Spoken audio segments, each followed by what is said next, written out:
You're listening to Good Fit, Poor Fit, a podcast that explores the interaction between people, design, and activity.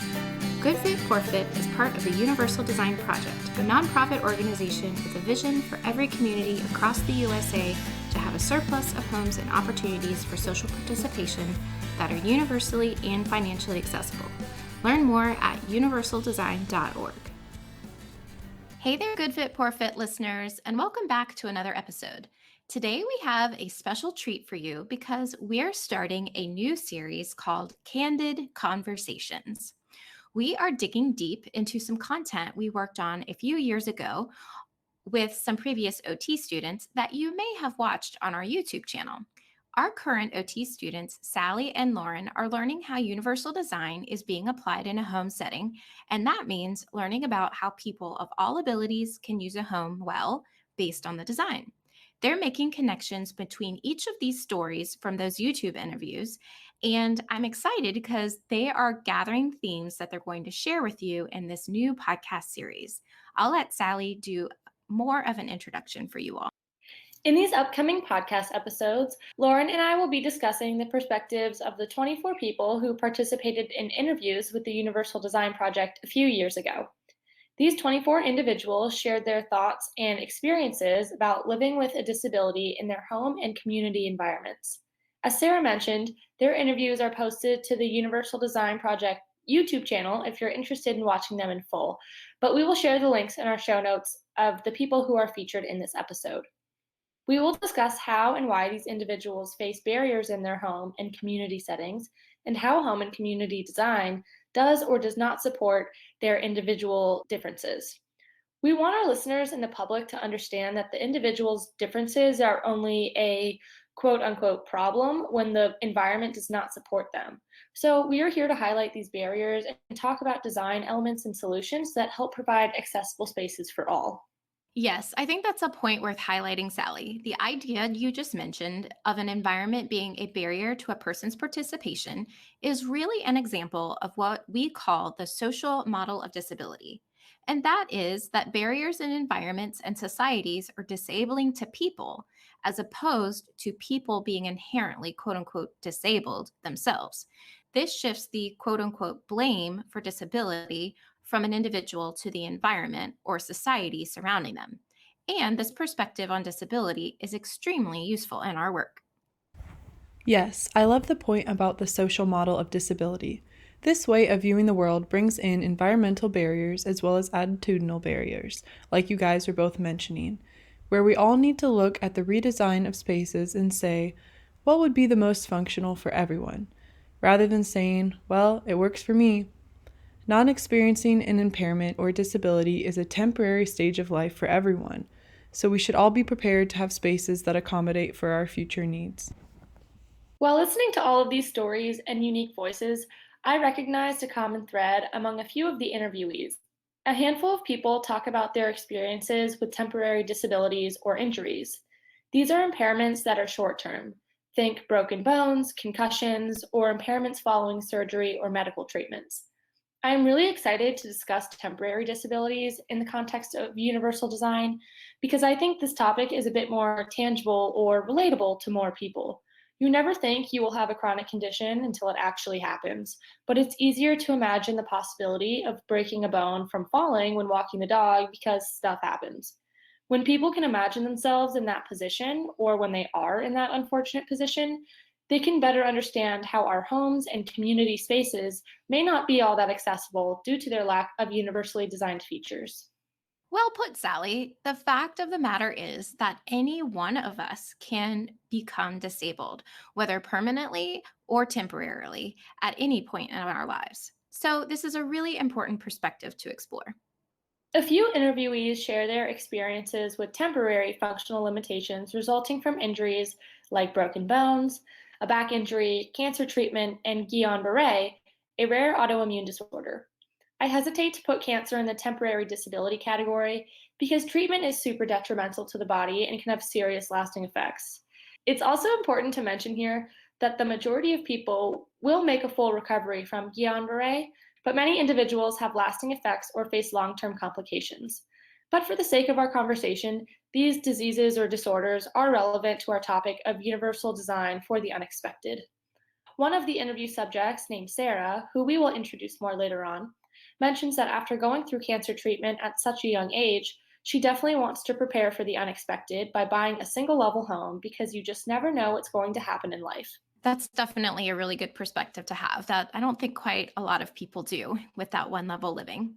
And I can understand your hesitancy here with putting cancer into this temporary category, but it can really go either way as something that's impactful short term or long term. But Sarah does make an excellent point. As she shares in her extended video, as a relatively young, healthy person, she has a personal need for easy access to the bathroom and bedroom, as the stairs were such a huge barrier for her during treatment. You can just hear how the exhaustion and decreased strength play a big part in her ability to do simple tasks around the home. Sally, I know many of the people in our interviews discussed feeling like they were stuck in their home. Can you share more about that? Yes, the feeling of being homebound was definitely a theme I noticed when watching these interviews, even for people with temporary disabilities. People with short term disabilities may still face a long path to recovery, and depending on the severity of the injury or illness, people may spend weeks or months recovering in their homes. Maggie is one of our interviewees who was diagnosed with Guillain Barre when she was in college. Symptoms of Guillain Barre begin with signs of weakness on both sides of the body, usually starting in the feet or legs. Many people with Guillain Barre experience extreme weakness, fatigue, trouble breathing, paralysis, and loss of sensation, although most are lucky enough to make a full recovery. When Maggie was recovering in her family home, she felt confined to her bedroom due to the layout of her house. This is her story. If my symptoms had the residual symptoms had lasted any longer, I would have really liked to have been on the first floor. Been like somehow gotten a cot or a bed in the living room, and there had been the ability to either sponge bathe or something, because I felt like the way my parents' house was set up, everyone was always on the first floor. So I felt like I was kind of stuck on the second floor sometimes, and I would just end up watching TV. This is a great example of how people can feel stuck even within certain rooms of their home. Maggie explains how her environment limited her from spending quality time with friends and family who spent most time downstairs. Wow, yes, I can't imagine not being able to access the family room in our home because that is where my family spends most of our time together. If I experienced the same diagnosis as Maggie, the only room that I would be able to access would be my bedroom on the bottom floor of our home. That would be very isolating. One of my patients during my clinical rotations was diagnosed with Guillain-Barré around the same age as Maggie, and she frequently discussed how she wanted to work on getting strong enough to push her wheelchair through the lawn outside her hospital room because she didn't have an accessible walkway to her front door at home. It's interesting the amount of obstacles a house can present, even when you experience an impairment when you are in a young and otherwise healthy stage of life. Yes, Lauren, that is a great point. And all of these interview subjects were healthy young adults before their injuries, so this just shows that these freak accidents can happen to anyone. Another one of our interviewees, Tabitha, was in a bike riding accident that resulted in a broken leg, which required surgery. I think Tabitha's case is a great example of how temporary disability, like a broken bone, can actually be very debilitating if the environment does not support your needs. Especially when recovering from surgery, it can be easy to feel stuck, trapped, or confined to the walls of your home. Here's Tabitha's perspective about feeling homebound when recovering from her injury. I felt a little bit homebound at the beginning, and I was a little bit afraid because I didn't know how to maneuver just those 2 steps going in and out of my house. The couple times I had to go to a doctor's appointment or something like that, coming into the house, I was dreading it because I didn't know how to go in, and so I would have to have someone open the door for me, and then I'd have to turn around, sit myself down as carefully as I could on the floor, and scoop myself back into the house, and then have somebody help me up. It was so stressful. Hearing Tabitha describe how stressful it was just navigating through her front door reminds me of many of my patients while on my fieldwork rotations in a hospital acute care setting. The patients with available family care at home were always eager to take their loved ones home and were quick to throw out either dicey or pretty dangerous solutions to carrying the patients up their entranceway, steps, or back deck. Then patients that lived alone often had to transition to an inpatient rehab facility or senior nursing facility before they went home, based on the inaccessibility of their home and entranceways. This is so true, Lauren. Unfortunately, many people end up transitioning into another rehab facility just because their home isn't accessible. This is one of the things I struggled with as an OT in the hospital when helping people discharge, especially when their home was unsafe for them to return to, even with minimal modifications. That's why our organization feels like it's so important for there to be more homes in our housing stock that are already functional. So when these unexpected events occur, people aren't having to break the bank to make modifications to their entrances and bathrooms just to be able to return home safely. And it's not just the return home, it's getting back home and doing tasks around the home and then in the community a little differently than before because of pain and frustration of maybe that broken bone or another injury or illness. Great points. And I also want to add that making those minimal modifications inside the home may help that person complete activities of daily living, such as going to the bathroom or taking a shower. But those two steps out of the front door can make it impossible, or at least very challenging, to do other important tasks outside of the home, like going to doctor's appointments. These tasks are called instrumental activities of daily living, or IADLs, but we will talk more about ADLs and IADLs in a bit. Bonnie is another interviewee that shared her experience with two broken bones. Bonnie was with her family one weekend having a great time at the apple orchard when she fell and slipped on a rotten apple and broke her ankle and her wrist. Bonnie is another great case to share because this freak accident could have happened to anyone.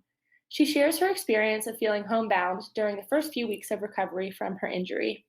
It was very hard because I couldn't get out of the house, so I was the first couple weeks I would just go to the front door and open the front door and just sit there and just take in fresh air because it was so hard not to be able to get out and get fresh air. So that was, that's how I ended up outside, just being able to sit at the front door and enjoy just watching the leaves fall or something.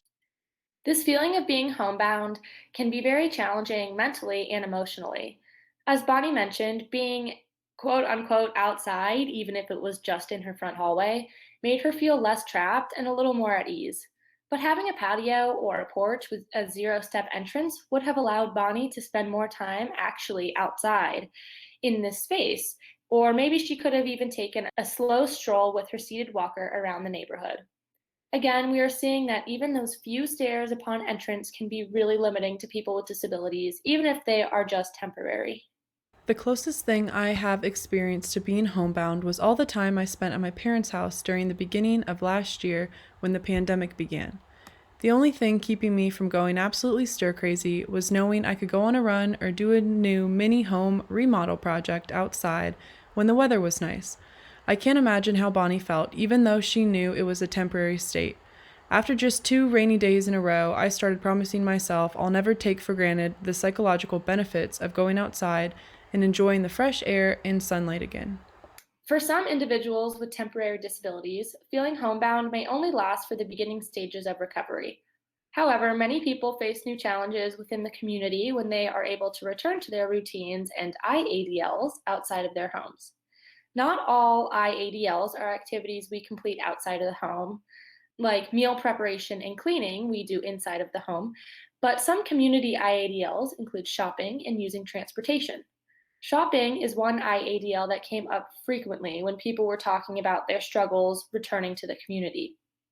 There were a handful of comments in the interviews about not feeling quote unquote disabled enough to use the provided equipment in public community spaces. Carrie, Tabitha, and Sarah share stories about riding the scooters provided at grocery stores and getting odd looks from other customers. Carrie is one of our interviewees who suffered a back injury which led to surgery. Listen to her experience with using the mobility scooter when shopping. While I was actually injured, you could see, I was walking with a cane. If I went out, sometimes I just wanted to get out of the house. Sure. And so I would ride the little shopping scooters at, Costco or Target or wherever. And right. I would get a lot of because I'm so young, right. You don't usually see young people on the scooters. But that was really the only time it was it was visible. Did you ever feel like you had to explain to somebody like why you're riding the shopping cart? I always felt like I needed to. I mean, eventually the people. I mean, we're at Costco enough. People got to like realize, oh yeah, that's she's been on it before. But I always felt like I needed to say like, I've ruptured a disc and I can't really walk. Please, is it okay if I use this? Yeah. Because I felt weird about using it as a younger person.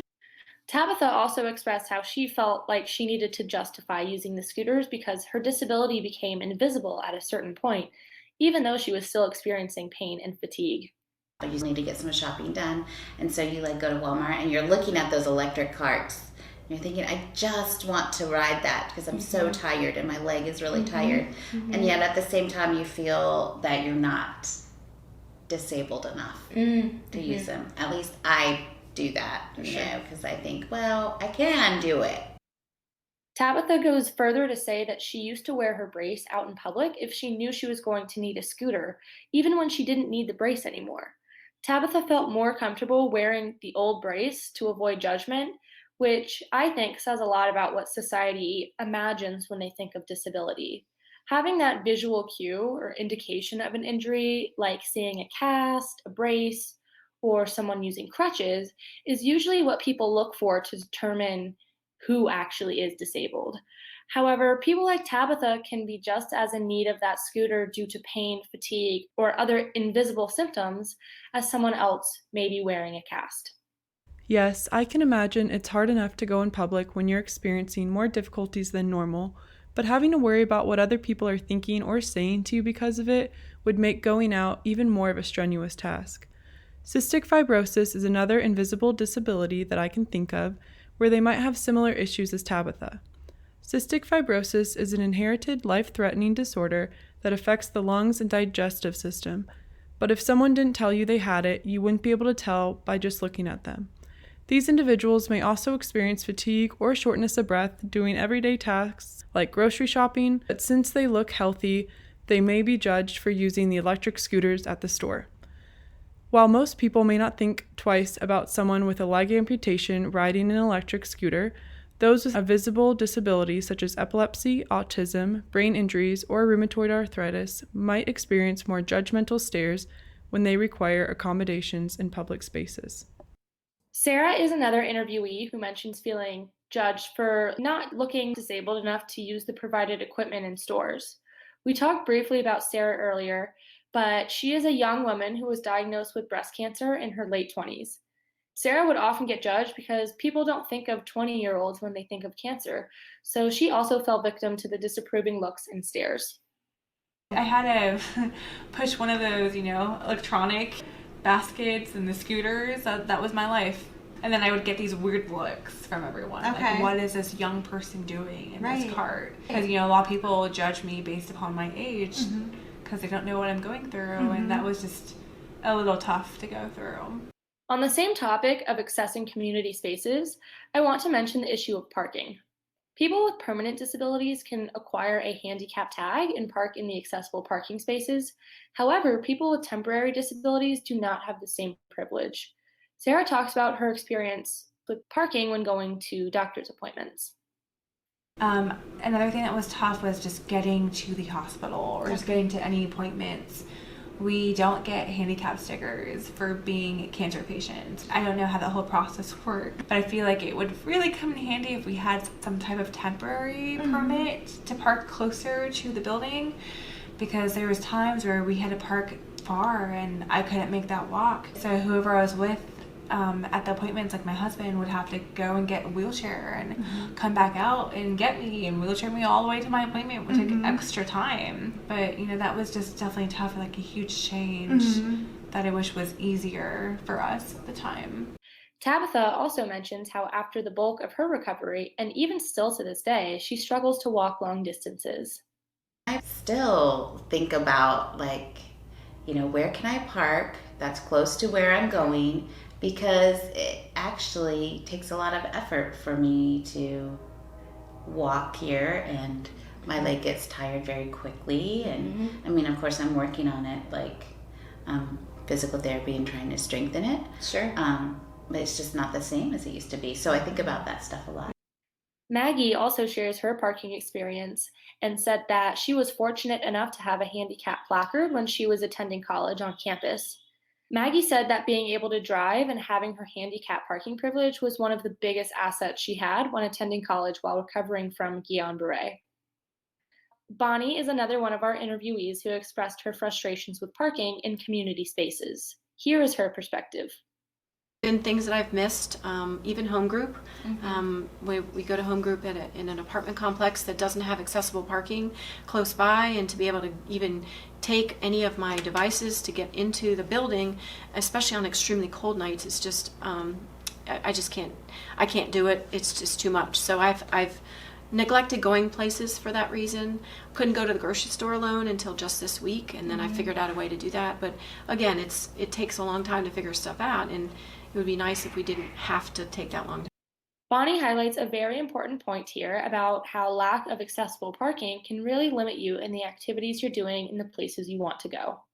Bonnie's point of missing out on social activities due to the lack of accessibility in the community and at apartment complexes is something that I've heard in many of these interviews as well, especially the point of visiting other people's homes for home group or other friend gatherings at their homes. I've heard a lot of people mention in their interviews that this means they either have to not go at all or host at their homes every time. So many mention this that I think it's a topic for a future podcast. All these ladies also mentioned the extensive planning involved in any kind of community mobility, which adds a lot of time and effort to participate in any activity and just further limits their social lives. This is definitely something to explore in future episodes. Sadly enough, in Bonnie's case, like she described earlier, our apartment complex was the one she couldn't easily access due to lack of accessible parking for visitors, as it's all street parking and the entrance requires someone to travel a longer distance from their vehicle. Lauren, your comment also had me thinking about a phrase we use often, and that is, quote unquote, people affected by disability. Because oftentimes it's not just the person who has the disability that's going through all of this planning and trying to make things work due to inaccessibility, but it's their family, their friends, their parents. They're all impacted as well. Many people definitely feel the frustration that their homes don't accommodate their friends or family who have different impairments. And that is a relational thing as well. If the injury is temporary, many people just wait to return to their community activities until they are, quote unquote, well again. But for those who have longer term injuries, then their ability to remain in community and be with others in their homes, who would most likely be a support for them, becomes even more difficult because they literally can't get into someone else's home. So true, Sarah. And despite the fact that these injuries we are discussing are temporary, caregiver burden was still present in every case. Many of the interviewees shared that during the first phases of recovery, they relied completely on their spouse to help them complete basic activities of daily living, or ADLs.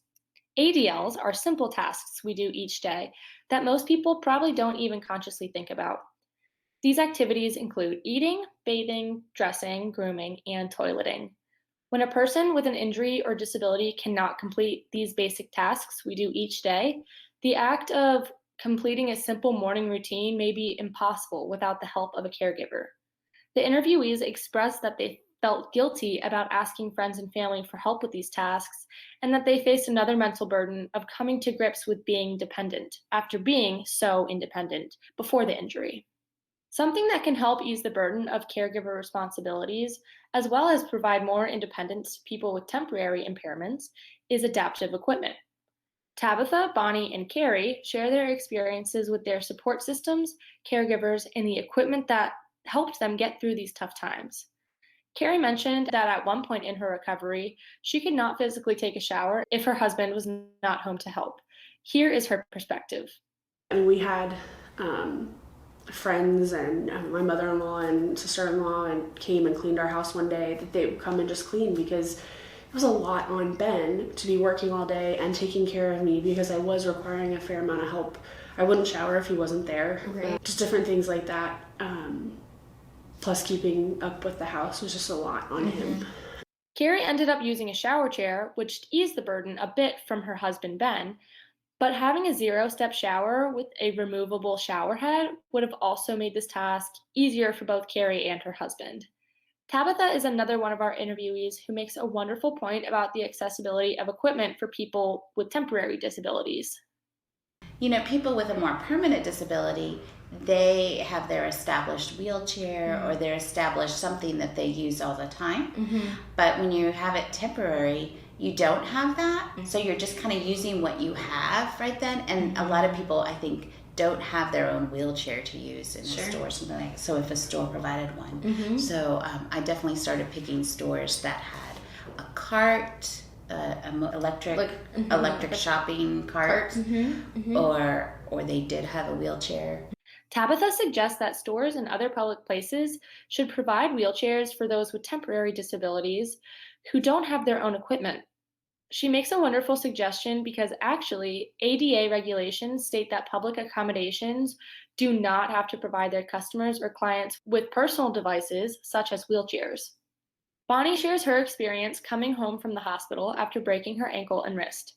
When she came home from the emergency room, she had no walker, no wheelchair, and no mobility device whatsoever.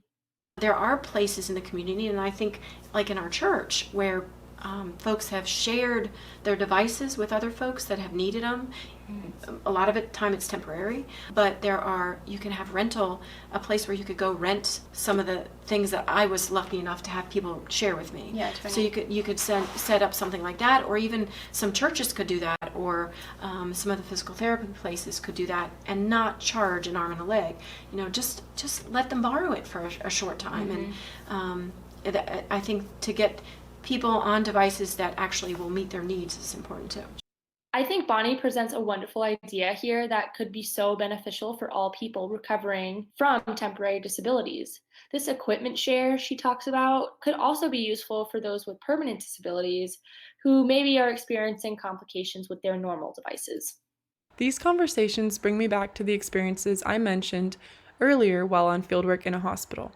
Many people that were going home with temporary impairments didn't have accessible homes and didn't want to, or just didn't see buying necessary adaptive equipment for the short time that they needed it.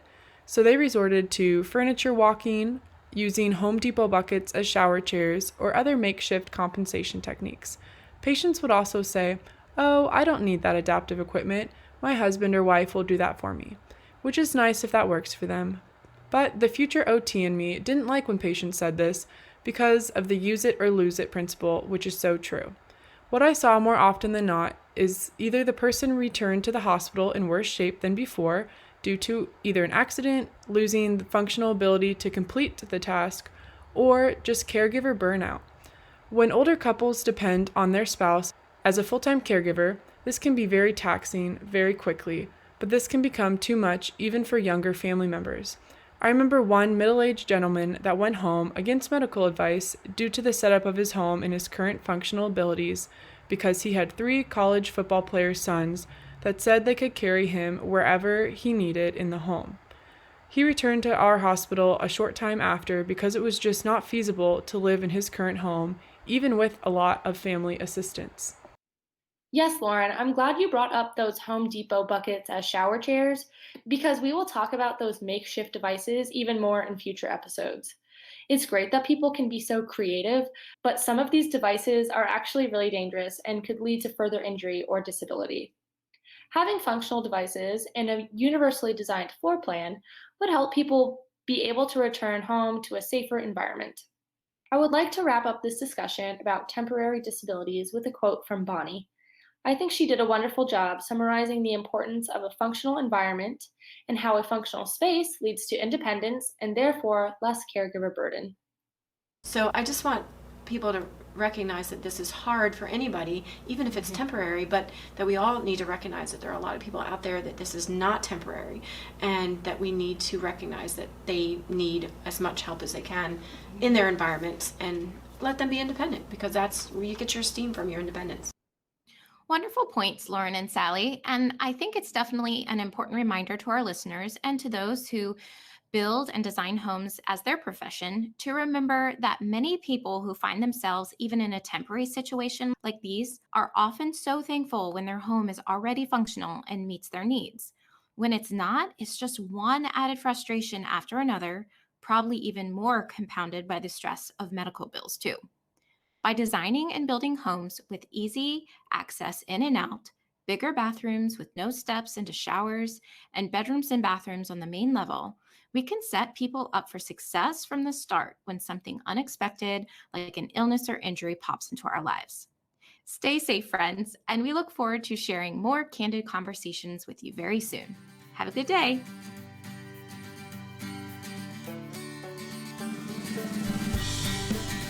Thanks for listening to Good Fit, Poor Fit. I'm your host, Sarah Pruitt, Program Director and Occupational Therapist at the Universal Design Project. Learn more about our work at universaldesign.org and find more episodes and links to subscribe at goodfitpoorfit.com. If you have questions or topics you'd like to discuss, email us at podcast@universaldesign.org. Thanks for fitting us into your day.